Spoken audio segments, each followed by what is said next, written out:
I'm an Episcopal priest based just outside of New York City. And the short version is that growing up, I always had a very, very strong sense of the presence of God or the sacred outdoors, which I think is a very widespread but under discussed reality.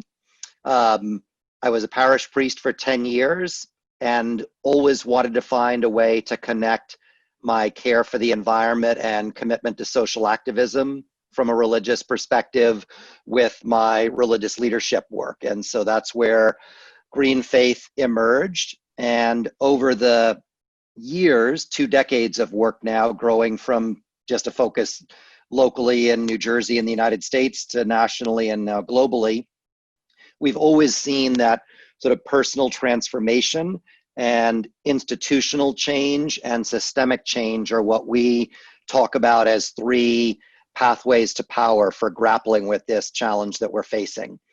And they're not linear, it's not sequential, it's iterative, it's all interconnected, but the personal transformation, personal behavior change piece is key. And so, Renee, you and I connected around our sort of shared passion around that personal transformation piece of the picture, and the recognition that you just had to have a transformative, a sort of emotionally, spiritually transformative dimension to what that's about, and how people experience that. Right. Thank you. And I should mention that we were matched by our mutual funder, the KR Foundation, and Kate Power specifically, basically urged, as soon as we got this project, we started brainstorming. She said, you need to talk with GreenFaith and with Fletcher. So she recognized that there was a synergy here. So we're very grateful for that. And it's been an incredible journey and learning experience. Can you tell us a bit about how the project Inside Out, because we've been on such a journey together, literally since we came up with the project and conceptualized it. How do you relate with what Project Inside Out is offering and doing with what you are working on? And why did you lean in? Why were you intrigued with trying some of this work out? Yep. So there are so many ways I could answer. I think that from our perspective, when it comes to the climate crisis, we're really up a creek. And so we decided at GreenFaith that when we talked about personal transformation and behavior change, we wanted to focus on the most high impact behaviors, which are also the toughest ones to change in most cases.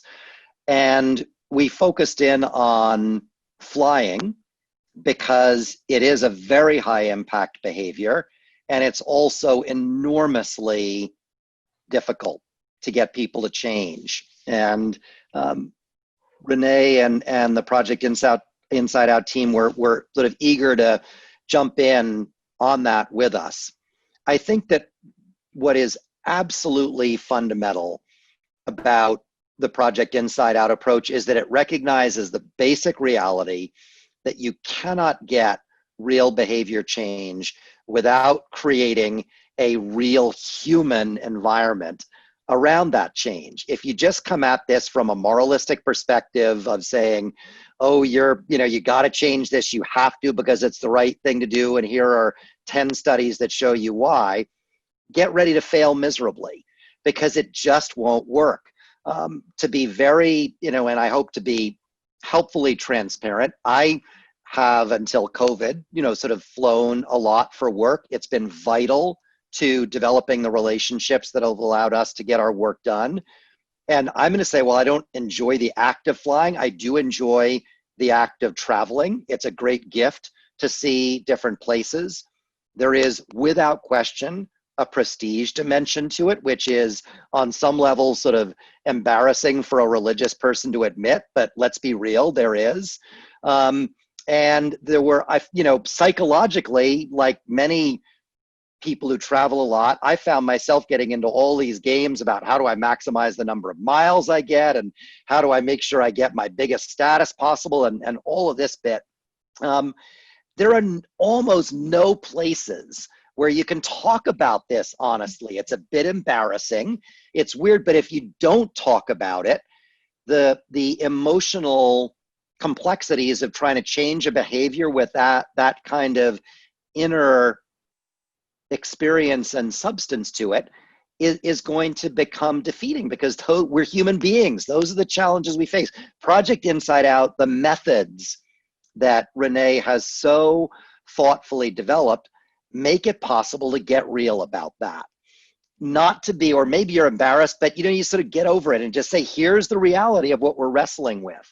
And for us, the chance to do that is vital in terms of changing ourselves.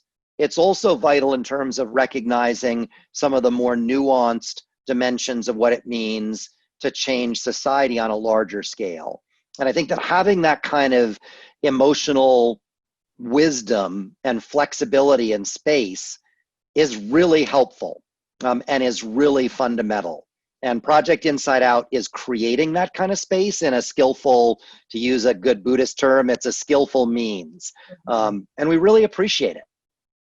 Yeah, thank you. You just shared so much insight there around the necessity to have real, honest conversations. And that has been the missing piece of the climate sustainability movement, is that it's been strongly moralizing, it's been strongly educational, and there's been a sort of a delusion, and I don't mean this critically, I have compassion for this, a delusion that if we moralize and we educate or we cheerlead, it's gonna be sufficient, and it's not.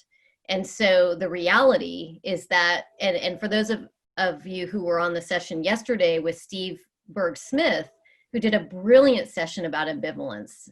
And he talked about how ambivalence is actually the key. It's like the fulcrum. And a lot of what we did with our project with you, Fletcher, is we allowed people to reflect on their ambivalence about flying. And it's a very unusual experience for most people to be invited to reflect first. What does flying give you? What do you like about it? What do you appreciate about it? We start there first.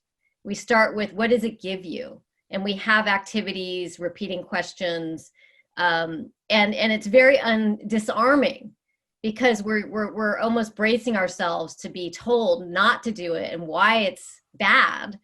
And in fact, we convened a whole group of spiritual leaders through your network, really seasoned spiritual leaders and climate leaders who were allowed to say, you know what, like, I love flying and I love traveling and I'm feeling really conflicted about this. And what happens is things change. We have that ability to name it, and then it tames the stigma, and then we can say, okay, now what are we going to do? Like, now let's make the change. It's not obviously that straightforward, but one thing I would like to ask you, Fletcher, is if you can think of one thing that stands out to describe what changed for you in terms of how you were thinking about your work as a leader and as a strategist, how you were thinking about it, if there's kind of a pre and a post experience that you've had with our engagement. I think that the biggest, it's interesting with the conversation about the futility of a simplistic moralizing approach, because religions sort of have written the book on that. So it's, it's been a learning for us. And I would say that what I found myself was really to recognize the connection between the inner struggle and the outer struggle.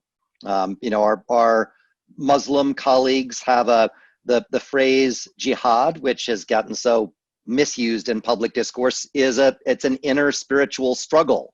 That's one prominent dimension of it. And so I think what this project has done is given us the chance to, and what it's done for me has been to say, I need to struggle publicly and transparently with where I'm at. Because if I don't do that, I will be unable to make the kinds of changes that I really want to make. And I need to struggle with the grief, the anger, the frustration, the denial, the passion, And to do that connected to my own deeper sense of faith and values, which says, yes, we need to push governments really hard. Yes, we need to go at corporations that are huge parts of the problem. And I need to do my work myself. And I need to dive into that with some chutzpah and some passion and some gusto and some openness and some humility. And I think to have that kind of space gives us a chance at being transformed. And that's what's necessary. Has this influenced the way that you are going about your work in terms of your programming and your strategy? What it's done for us is that it has deepened it in a really, really powerful way. We've known as people of faith that we need to, that our lives need to reflect the kind of depth and integrity that we want social structures and institutions to embody also. But it's one thing to say that, and it's another thing to have methods and tools actually to do that. Mm-hmm. And I think that's been the transformative piece for us is, we've had Renee and her team did trainings for our staff, and our staff would send reports back in. We had one wonderful staff person in France who went to Rome to do a training with a community of Roman Catholic sisters and came back talking about using, very modestly modified and adapted, faithified versions of some of the tools that Renee had developed with a community of, 85 nuns, and how moved they were by this. So I think that the tools really matter, and to have them developed thoughtfully and well. And I think for us to have that really healthy dialogue between spirituality and religion and the science of psychology. I mean, because there's art and there's science to this, like there is in life. So those are ways in which this process has been transformative, is the chance to, to work with the Project Inside Out team and the skill that's reflected and the care that's reflected in the tools that they've produced. Mm-hmm. Mm-hmm. Yes, thank you. And I'm inspired by your work, what I understand about your work going forward, which is the circles model. Well, it comes right back to what you said earlier about relationships, which is that the way that change happens is absolutely not that people go into a dark closet somewhere, say to themselves, okay, I'm gonna change, and then come out and they're changed. I mean, the Superman model of change, sort of going into the telephone booth, is just not real. What changes people is if they start to wrestle with this themselves, they're in relationship with friends, neighbors, colleagues, and they get to be open about this. They get to be accountable. They get a place where they can say, I want to try to do this. And then they show up month after month in this same place, and the people are there on the journey with them. And religious communities have great potential in that regard. We don't think that they're meeting that potential yet, but they're on the road in a way that they weren't a decade ago. And so for us, forming these local circles as places where people of different spiritualities and faiths and people who are spiritual and not religious can come together, work on this individual dimension of things, work on how do they get their temple or their mosque or their church or their synagogue to be a climate leader, work on how do they get governments to make the kind of systemic change. Having that community is just fundamental to getting the change to happen. And to be honest, it makes it a lot more enjoyable too. Mm-hmm. You're not going to do this with a level only of dourness and anger. There has to be passion and joy, and there has to be friendships and relationships. Right, absolutely. So just to underscore what you've just described, GreenFaith is essentially applying all of the guiding principles. So the theory of change is basically convening people. It's working at the unit of small groups and recognizing that humans make huge change, scaled change through the activation of smaller group meetings We see this with 12-step, we see it in spiritual community, we see it in community organizing, grassroots, indigenous movements, you name it. So the small group kind of convening kind of theory of change is absolutely essential. We're also seeing that you're providing skills and tools and training to those who are convening and stewarding and holding these circles. That's what we're also recognizing. That's equip. So we've got convene and equip. We've got attune, in that you are allowing people to, you're tuning into where people are at. You're not trying to push. And reveal is that you're talking about being honest and human and messy and transparent and vulnerable as leaders and as advocates. And we're talking about sustain, which is that it's for the long haul. This is not like we did last year with Living the Change, which was your behavior change kind of sustainable living program. And it was a very kind of felt like a classic campaign model where there's a huge energetic push, which is absolutely vital.